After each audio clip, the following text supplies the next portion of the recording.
as usual here, but That's great. Awesome. And so we opened the show with the news that actually just came out literally an hour ago in a short post on his personal blog, which is kind of an odd place to announce it. But I guess, anywhere is good on the internet these days as long as you have a decent server to withstand the traffic. Ian Rogers, who's the CEO of Beats Music, of course, ex-CEO of Topspin, announced that the service will launch in the US in January 2014. Of course, there was a lot of speculation around the launch date because they had announced in January that it would launch by the end of this year, but of course, with no news, it seemed pretty obvious that they were going to have to delay it to early next year.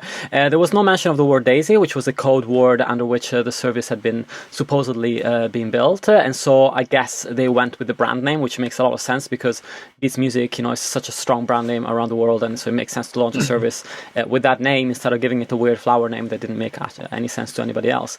And so the service also offers the opportunity of people for US users to register their username in order to reserve it. Of course, the service is only going to launch in the US in January, which is the nature of these deals, especially on the licensing front when the new services come out.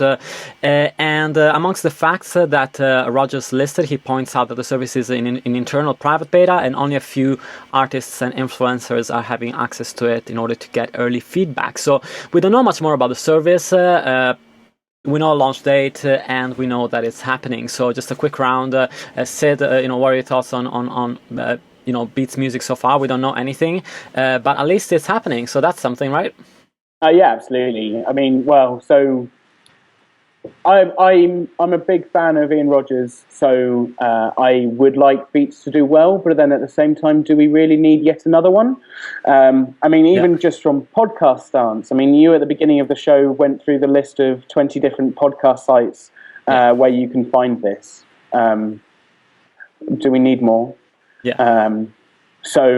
But I also found it interesting with Topspin announcing their deal with Spotify as well, right? Yeah, yeah. So Ian, who used to be at Topspin and I'm sure is still very much involved, I don't know if that deal, how long that deal is, or we don't even know the intricacies of the deal. Yeah, exactly. I mean, it could just be a case of Spotify have approached Topspin and said, "Can we do this?" Yeah. Which would be silly to refuse because absolutely, of course. So yeah, no, it's an interesting story, and I think I guess Beats. You asked if do we need another one. I guess Beats is the only service that launches with such a strong, like the first time that a service launches with such a strong brand behind it. So it's going to be interesting to see whether that drives any mainstream adoption and whether there's going to be any bundles with headphones. That could be a winner if they bundle the service with a headphone package. Ryan, what are your thoughts on Beats? Yeah, well, I think that's especially interesting to see what it means for a streaming service to be a hardware or headphone manufacturer, and what it means for getting for reach, for reaching new customers, because I think that is one of the obviously one of the most important challenges for streaming services right now to expand to get a lot of users. So it'll be interesting to see what Beats as a brand for headphones can do to that respect. Absolutely. Neil, with your international expertise as well, do you feel like Beats is a service that could come out of the gates and start branching out internationally without the same hurdles that other services are facing in terms of having to find an audience and tell them who they are and what they're all about?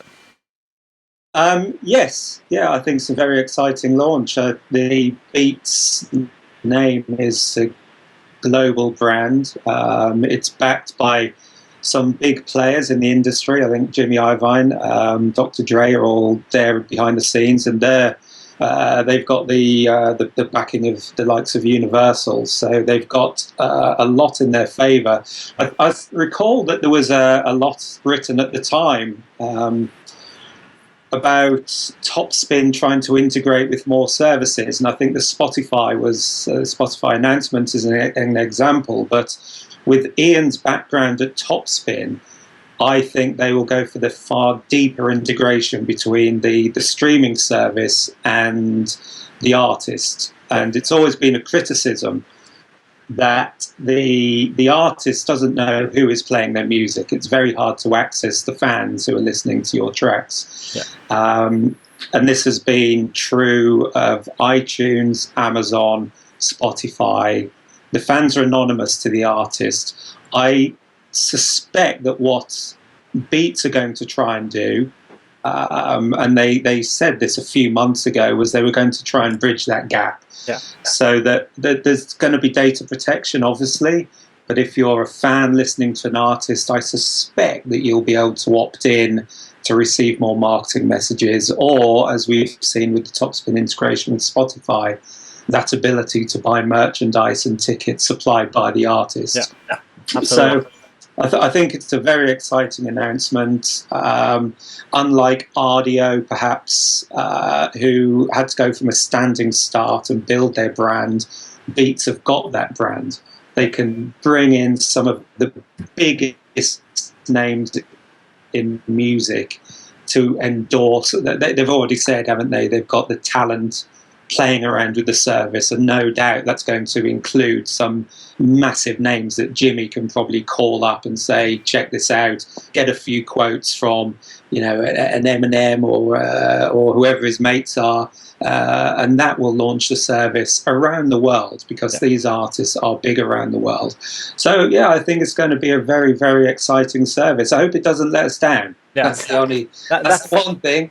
Yeah, absolutely. That's the thing that we talked about extensively on the show over the past year, is the expectation that the service set. And Sid, from a developer's perspective, I wanted to ask you, Ian remarked on his blog post on how he felt like he didn't have any pressure from Beats to get the service out by his deadline, and that gave him the time to polish it up, make sure that it was working the way they wanted it to, instead of coming out of the gates with sort of a half-baked product. Do you think that the failure of Twitter Music may have also played a hand in making people a little bit more cautious in releasing a product that they're absolutely certain about, instead of trying to hype up something that in the end doesn't quite work out with the consumers? Well, yes, but at the same time, it all depends on what and how you hype. I mean, you shouldn't. Right. I mean, you should always be careful about hyping anything, even if you've spent months and months on it, right? Even if it's something that is perfect, you've got to you've got to make sure that it lives up to the hype. So yeah, I mean, I think you always get a much better polished product if you can spend the time tweaking it. I mean, but then at the same time, nothing's ever finished and nothing's ever perfect.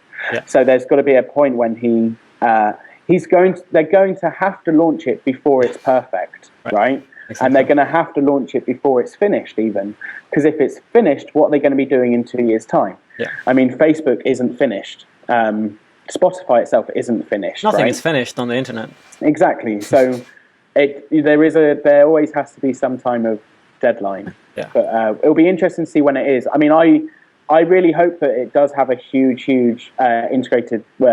integration with Topspin, because I think we all kind of agree that we would quite like artists to make more money. Yeah. The actual art people who are creating the work. So I hope that it will be a success. It will be interesting to see when it does come out. I am sick and tired of the others, I have to admit. I am only giving them money not because I like them, but because I want access to the music, and yet I still also buy music. I don't know, it'll be interesting. It'll be really interesting. Yeah, certainly.